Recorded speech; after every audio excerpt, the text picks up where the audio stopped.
Et si une seule variable, une seule, pouvait expliquer 70% des mouvements du prix de l'or? Ce n'est pas une obscure théorie. C'est le modèle que la plus grande banque du monde, JP Morgan, utilise pour lire le marché.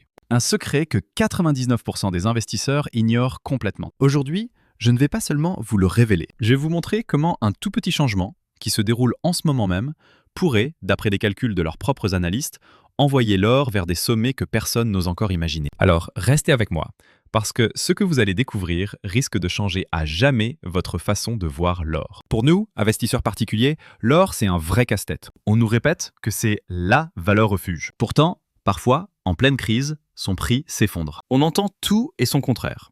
L'inflation, les taux d'intérêt, les achats de la Chine, la géopolitique, c'est un bruit de fond permanent. Un brouillard si épais qu'il est impossible de s'y retrouver. La conséquence? On prend les mauvaises décisions. On achète au plus haut, paralysé par le FOMO, la peur de rater le coche, et à la première secousse, on vend tout en panique, souvent au pire moment. On a l'impression d'être au casino, pendant que les grandes institutions, elles, ont toujours l'air d'avoir un coup d'avance. La vérité, c'est qu'elles ne jouent pas au même jeu. Elles ne naviguent pas à vue. Elles ont des modèles. Et le modèle de JP Morgan est d'une simplicité presque insolente. Il a été détaillé par leur équipe de recherche sur les matières premières, menée par Gregory Shearer. Oubliez la peur, l'avidité, les gros titres des journaux. Leur modèle ne s'appuie que sur une seule et unique chose, les tonnes trimestrielles combinées de la demande des banques centrales et des investisseurs. C'est tout. Imaginez une énorme canalisation. C'est l'offre d'or mondiale, quasi fixe. L'extraction minière ne l'augmente que de 1 à 2% par an. C'est un filet d'eau constant, mais très limité. Maintenant, imaginez deux immenses robinets qui se déversent dans cette canalisation. Celui des banques centrales et celui des investisseurs. Ceux qui achètent lingots, pièces et ETF. Quand ces deux robinets sont ouverts à fond, la pression dans la tuyauterie devient énorme. Et comme la canalisation ne peut pas s'élargir, c'est le prix qui explose. Ce n'est pas juste une jolie métaphore. C'est un mécanisme qui, selon JP Morgan, explique 70% des variations du prix de l'or. Voici les chiffres derrière ce modèle. Il faut environ 350 tonnes de demandes combinées chaque trimestre pour que le prix de l'or reste stable. Et voici la règle d'or, si j'ose dire. Pour chaque tranche de 100 tonnes de demandes au-dessus de ce seuil, le prix de l'or grimpe d'environ 2% sur le trimestre. C'est mathématique. Ce n'est pas une intuition. C'est un calcul de flux. Pour 2026, les analystes de JP Morgan anticipent une demande trimestrielle moyenne de 585 tonnes. Faites le calcul avec moi. C'est 235 tonnes au-dessus du seuil. Appliquez la formule et vous comprenez comment ils arrivent à leur scénario de base, un or aux alentours de 6 300 $ l'once pour fin 2026. Alors pourquoi tout le monde n'utilise pas ce modèle? Parce que si le modèle est simple, obtenir les données en temps réel est un enfer. Les achats des banques centrales sont souvent déclarés avec des mois de retard. JP Morgan, avec ses équipes partout dans le monde, a accès à ces infos bien avant les autres. C'est leur avantage. Mais aujourd'hui, cet avantage, on va le réduire. Car le plus important, ce n'est pas le chiffre à la virgule près, mais la tendance de fond qui est en train d'ouvrir ses robinets en grand. 3 forces monumentales sont à l'œuvre.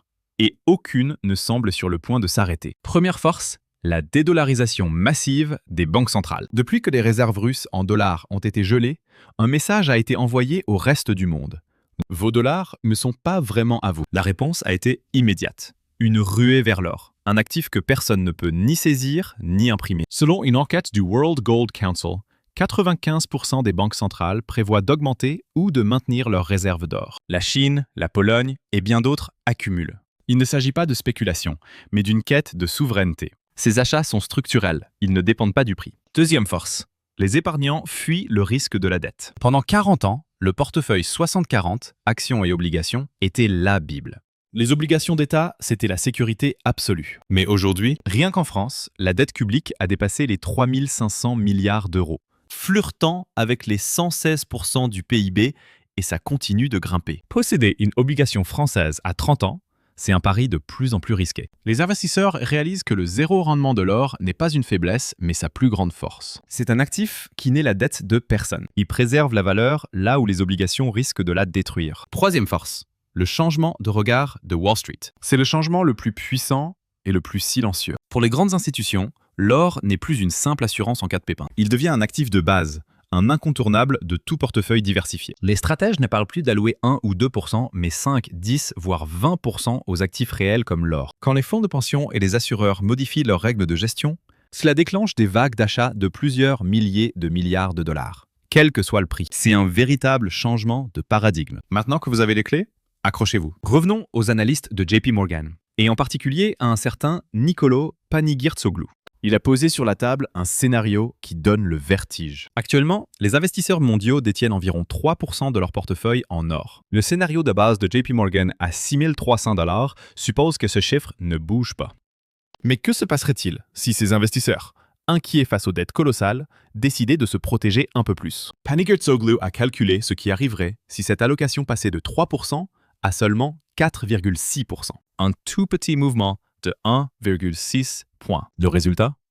Mécaniquement, l'objectif de prix de l'or explose pour atteindre une fourchette de 8 000 à 8 500 $ l'once. Laissez infuser cette information. Le chemin vers 8 500 $ ne passe pas par une guerre mondiale ou un effondrement monétaire. C'est juste un petit ajustement dans le comportement des épargnants. Un mouvement que JP Morgan lui-même qualifie de plausible. Ce n'est pas un chiffre en l'air. Il parle d'un possible nouveau supercycle des matières premières, un événement générationnel qui redéfinit les portefeuilles pour une décennie. Pour résumer, oubliez le bruit médiatique. La clé pour comprendre 70% des mouvements de l'or tient dans un seul chiffre. La demande combinée des banques centrales et des investisseurs. La quête de souveraineté des nations. La fuite des épargnants face au risque de la dette. Et la reconnaissance de l'or comme un actif essentiel par la finance. Vous avez le modèle. Vous comprenez le mécanisme. L'objectif de 6 300 $ de JP Morgan est leur scénario de base. Celui à 8 500 $ n'est qu'une hypothèse modérée. Le fossé d'informations qui vous séparait des grandes banques vient de se rétrécir. La vraie question n'est plus de savoir si l'or est cher aujourd'hui, mais de comprendre où ces flux massifs l'emmènent pour les années à venir. Maintenant que vous connaissez le modèle secret de JP Morgan, quel prix vous semble le plus réaliste pour l'or d'ici fin 2026? Dites-le moi dans les commentaires, je suis vraiment curieux de lire vos avis. Et ce genre d'analyse en profondeur vous plaît? La meilleure chose à faire est de vous abonner et d'activer les notifications pour ne rien rater. Merci pour votre temps et à très bientôt.